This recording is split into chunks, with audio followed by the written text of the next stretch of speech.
Kofi Olomide. En réalité, Kofi Olomide s'appelle Antoine Christophe Agbepa Mumba. Et c'est un digne africain. Et c'est un géant de la musique africaine. Et je crois que très peu de personnes vont dire qu'ils ne connaissent pas Kofi Olomide. Papa Mopao, Papa Mokonzi, Quadra Koraman, il a beaucoup de noms. Et c'est un artiste que nous aimons à n'en point finir parce que il a fait rêver plusieurs générations. Et aujourd'hui, il vient de faire sortir un nouvel album que certains connaissent déjà. Plus de 40 titres. Ça démontre de toute son expérience. Et c'est celui-là qui a parlé du président Alassane Ouattara. Et ça aurait été étonnant, mais on dit comme ça que nul n'est prophète chez soi, chez lui-même. Mais c'est ceux qui sont de loin qui connaissent la valeur des uns et des autres. Et donc, l'artiste Kofi Olomide, c'est sous ce nom-là que beaucoup connaissent, mais Olomide, ça veut simplement dire l'homme aux idées. C'est une abréviation d'un mot, un néologisme purement congolais, mais ça veut dire l'homme aux idées. Kofi, l'homme aux idées. C'est Papa Wemba qui lui a donné aussi ce surnom-là. Et après, lui-même, il s'est donné plusieurs surnoms. Le Rambo, Quadra Koraman, Papa Mokonzi, Papa Mopao, et tout ça. Mais moi, je l'aime beaucoup. Ça, il faut le dire. Voilà. Et ça, il faut le reconnaître. Mais toujours est-il que quand même, c'est quelqu'un aussi qui a une grande expérience parce que, de par son art, à travers le métier qu'il fait, il rentre dans beaucoup de secteurs. Il a la capacité de rencontrer, sinon il a eu la capacité de rencontrer beaucoup de grands de ce monde. Et ça fait que les mondes politiques africains, tout au moins, il les connaît. Parce qu'il connaît les hommes qui ont pratiqué ces milieux-là. Et c'est ce Kofi Olomide qui nous parle du président Alassane Ouattara. L'artiste congolais Kofi Olomide a rendu hommage au président et chef d'État ivoirien Alassane Ouattara.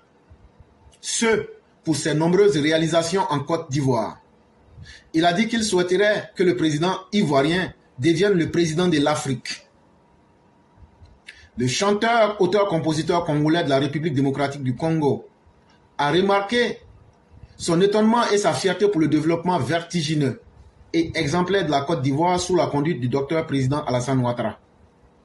Le grand Mopao Mokonzi a affirmé qu'Alassane Ouattara est un bel exemple pour l'Afrique. Lorsque j'arrive à l'aéroport d'Abidjan, quand tu quittes Marcory pour tourner, je vois les bétons, les barres de fer. Et dans la foulée, on me dit que tout le pays est comme ça. On peut quitter Abidjan pour aller partout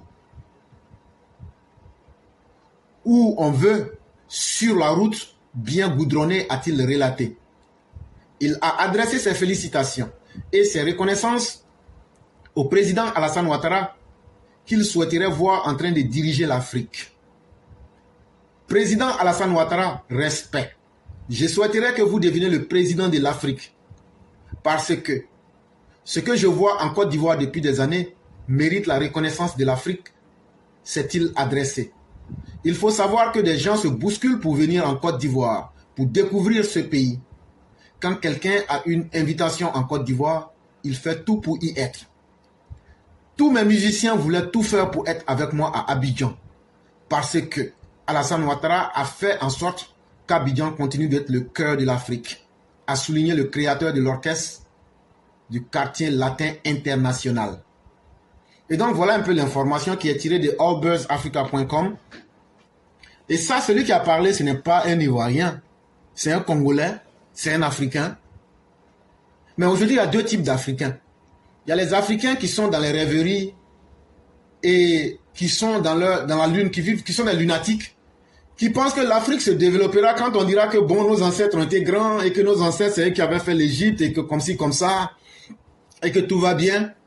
Mais en réalité, même si on dit tout ça et que le monde reconnaissait tout ça, mais aujourd'hui, qu'est-ce que nous faisons? Qu'est-ce que nous valons aujourd'hui? La réalité du monde est que nous, moi et vous, nous ne valons rien.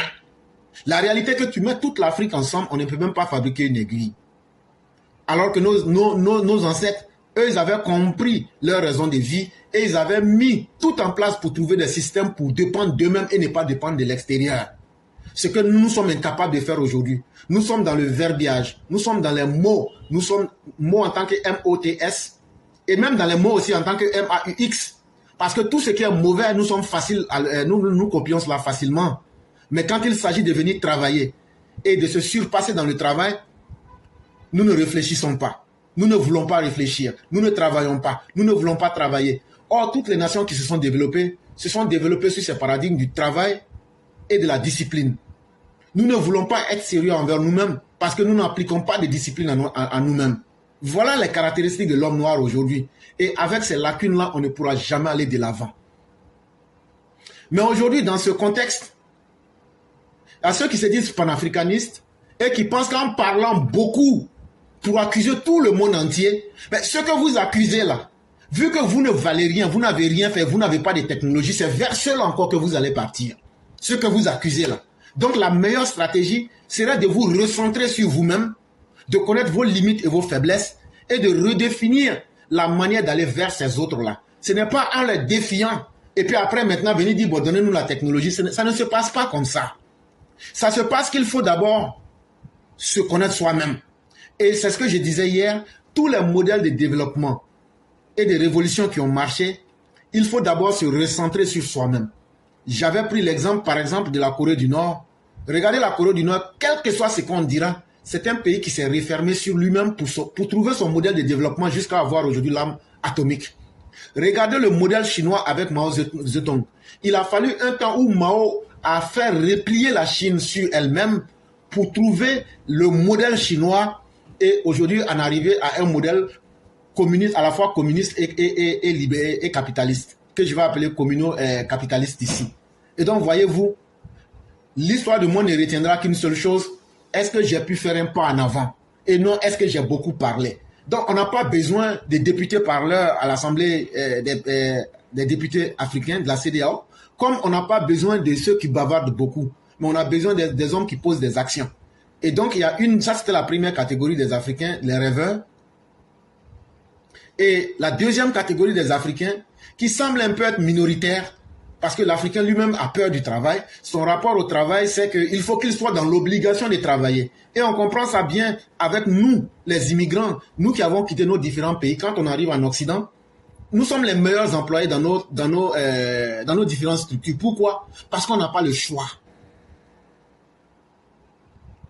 Et ça veut donc dire que si on remettait tous les Africains restés en Afrique dans une condition où ils n'ont d'autre choix que de travailler, l'Afrique peut se développer.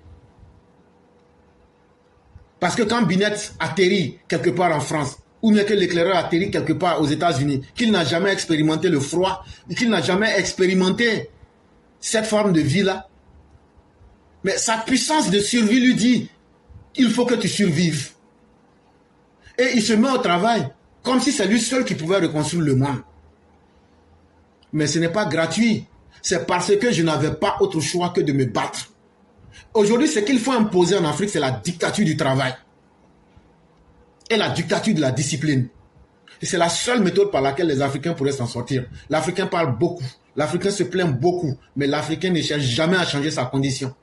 Et c'est là que je suis d'accord avec Nicolas Sarkozy. Je suis d'accord avec Hegel qui disent que l'Africain est demeuré dans l'enfance de l'humanité. Et ça, tant que nous n'allons pas changer ces paradigmes-là, nous n'allons pas pouvoir nous en sortir. Donc, le deuxième groupe d'Africains qui semble être minoritaire parce qu'eux, ils ne parlent pas beaucoup, mais parce qu'ils sont déjà dans un groupe où il y a trop de médiocres, ce sont ces Africains-là qui travaillent, qui savent travailler et qui savent aussi reconnaître le travail bien fait et qui savent encourager ce travail-là. Et Alassane Ouattara fait partie de ces Africains-là qui ne parlent pas beaucoup, mais qui ont une vision claire et qui mettent cela en pratique. N'en déplaise à la majorité des personnes qui pensent que c'est en criant. Ce n'est pas nous, en étant les plus faibles du monde, ce n'est pas en criant qu'on pourra bouleverser l'ordre du monde.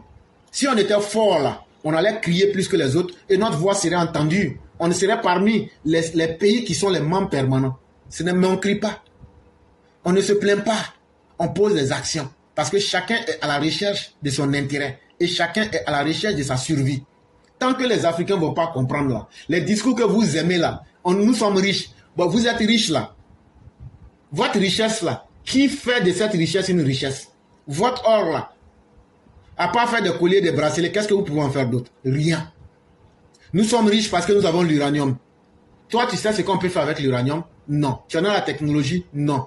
Nous sommes riches parce que nous avons un sous-sol qui est plein de diamants mais d'or.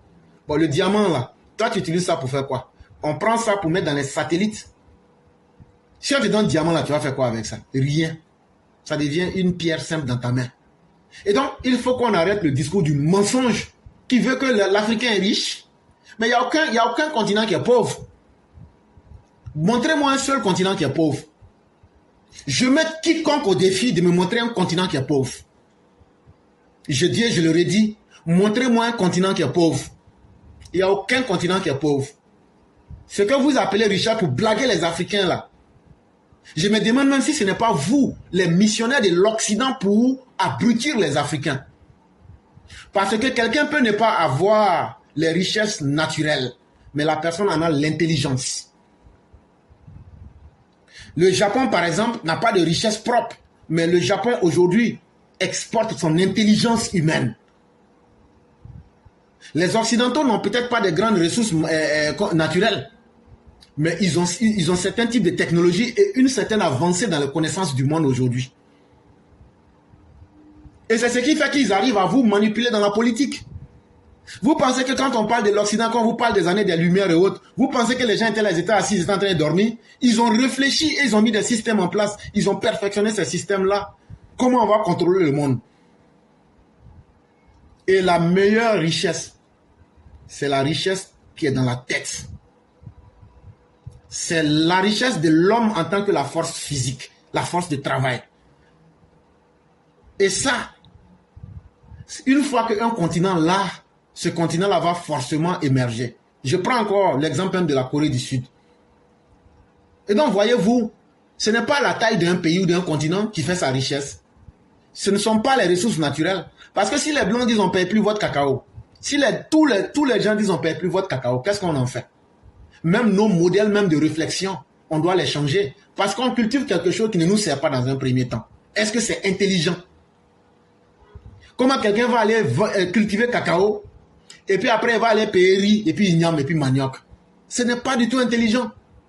Mais c'est la capacité de nos dirigeants à imposer une certaine rigueur, à changer la vision des choses. Mais non, on dit non, vous êtes riche parce que vous avez des sols fertiles. Il faut cultiver l'EVA. Mais l'EVA là-haut, toi tu peux prendre l'eau d'EVA là pour boire. Tu peux fabriquer pneus? Non. Donc comme c'est comme ça là, moi je vais d'abord cultiver ce qui peut me nourrir et nourrir mon continent. Si aujourd'hui toute l'Afrique se met à cultiver des aliments qui vont nous nourrir nous-mêmes là, vous allez voir que le système économique mondial va prendre un coup. Parce que les milliards que nous prenons pour aller payer du riz en Inde, au Chine, au Japon ou dans les autres pays, prenez l'argent que tous les pays africains dépensent à payer les céréales dans le monde entier. Et vous verrez combien de fois. Et donc c'est sur ça qu'il faut éduquer nos populations en leur disant la vérité aussi. Pour dire que vous n'êtes pas pauvre, vous n'êtes pas misérable, vous n'avez ni été appauvri, parce qu'on voit des termes qui naissent, mais pour venir... Non, c'est bizarre. L'appauvrissement et la pauvreté, mais est-ce qu'à la fin, c'est pas la même chose? Toujours dans le sophisme facile. La réalité est que ça ne va pas. Donc là, que j'ai été appauvri, ou que je sois devenu pauvre, ou que je sois pauvre, c'est la même réalité. Et ma pauvreté ne commence pas parce que je n'ai pas l'argent. Arrêtons de dire les mauvaises réalités aux gens. La pauvreté commence d'abord quand moi-même je ne suis pas fier de moi-même. Ma pauvreté commence déjà quand je pense que je ne peux pas être un être intelligent. Ma pauvreté commence quand je pense que mon intelligence c'est de me plaindre et que les autres doivent venir travailler pour moi. Une fois que je me lève au-dessus de ces contingences-là, au-dessus de ces tares-là, une fois que je me mets au-dessus et que je me mets au travail, je vois que ma condition change. Et c'est sur ce chemin-là qu'il faut faire partir l'Afrique. Et donc le président Ouattara, normalement depuis 2012, il est le président de l'Afrique.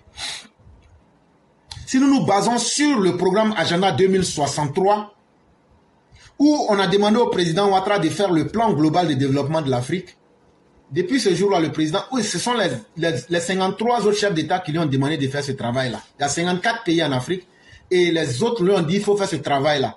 Mais c'est parce qu'ils savent que c'est l'homme qui peut faire ça. C'est lui seul là qui peut développer, donner un plan global pour développer l'Afrique. Donc depuis ce jour, comme le dit Kofi Olomide, le président Ouattara pour nous et pour moi est déjà le président de l'Afrique. Parce qu'on ne peut pas demander à quelqu'un qui ne peut pas faire quelque chose de réussir. Mais quand on a rencontré des États défaillants comme le Burkina, le Mali, le Niger, qui sont en train de nous tirer vers le bas, le président Ouattara a décidé de se recentrer sur lui-même et de faire de la Côte d'Ivoire l'exemple qu'il aimerait voir toute l'Afrique être. Et c'est ce qui fait aujourd'hui que la Côte d'Ivoire fait rêver. Parce que si tu ne peux pas développer tout le monde au même moment, il faut que tu sois capable de donner l'exemple chez toi. Et c'est au nom de cette réalité-là que le président aujourd'hui a fait de la Côte d'Ivoire aujourd'hui une vitrine de toute l'Afrique et le cœur même de l'Afrique aujourd'hui, de sorte que la Côte d'Ivoire est devenue un pays fréquentable, un pays aujourd'hui qui fait rêver, un pays aujourd'hui qui fait la fierté même des Africains. Et nous disons à M. Antoine Agbépa, alias Kofi Olomide Mopao, merci d'avoir reconnu ce bienfait-là. Peut-être que ça va encourager d'autres personnes à comprendre que le défi de nos présidents, c'est de développer nos pays. C'est d'aider nos populations à comprendre les défis de ce monde-là et à les relever ensemble. C'est ce qui est important. Et surtout, à nous recentrer sur le travail et à savoir que la seule chose qui peut nous libérer, c'est le travail et non de se plaindre et de perdre du temps.